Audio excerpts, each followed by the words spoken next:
जिंदगी के सबसे गहरे सवालों में से एक, शायद सबसे बड़ा सवाल, मैं कौन हूं? आज की इस पड़ताल में हम इसी सवाल की तह तक उतरने वाले हैं।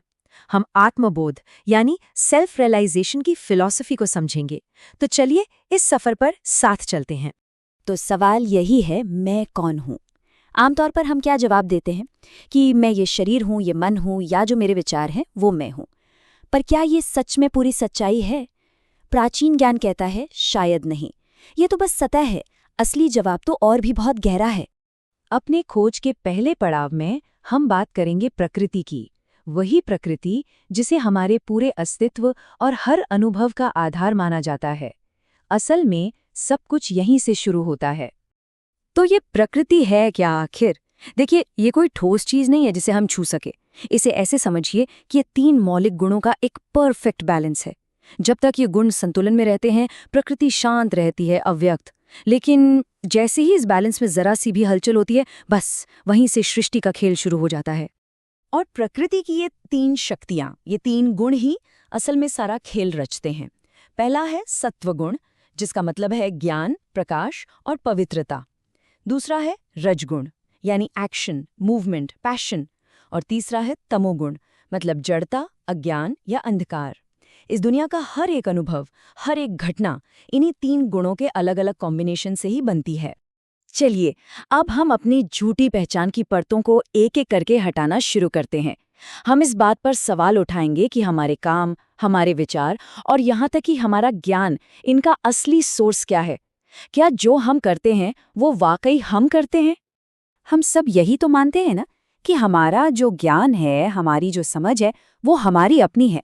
मैं जानता हूँ, मैं समझता हूँ, ये सोचना बहुत नेचुरल है।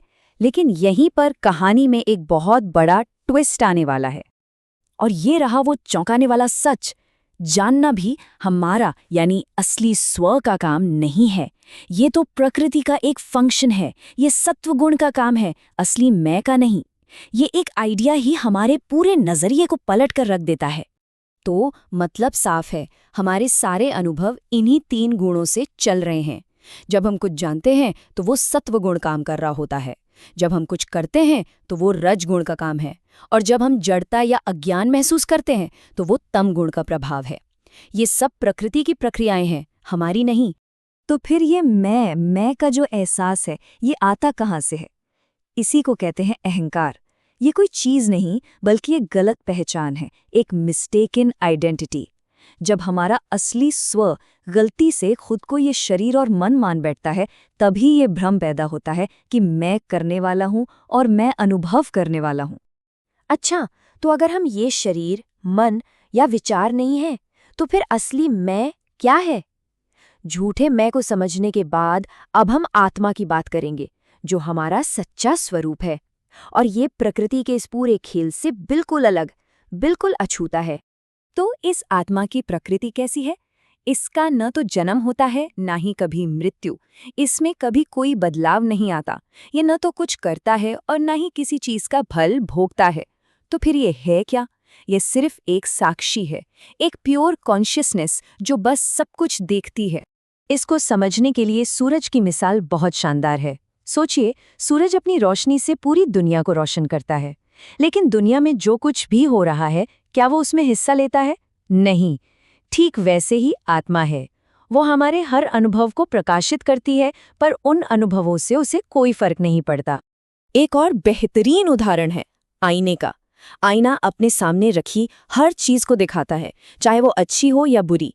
लेकिन क्या उन तस्वीरों का आईने पर कोई असर पड़ता है? बिल्कुल नहीं। आत्मा भी ठीक इसी आईने की तरह है, एक पैसिव ऑब्जर्वर जो बिना किसी जजमेंट के बस देखती रहती है। ठीक है, तो इस सारी समझ का हमारी असल जिंदगी में क्या मतलब है?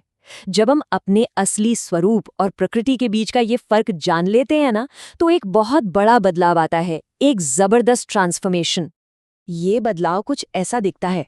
आत्मबोध से पहले हम सोचते हैं मैं कर रहा हूं, लेकिन बाद में ये समझ आ जाता है कि सब कुछ प्रकृति कर रही है। पहले लगता है मैं दुखी हूं, बाद में ये एहसास होता है कि दुख को देखा जा रहा है। ये समझ हमें अपनी सीमाओं से आज़ाद कर देती है।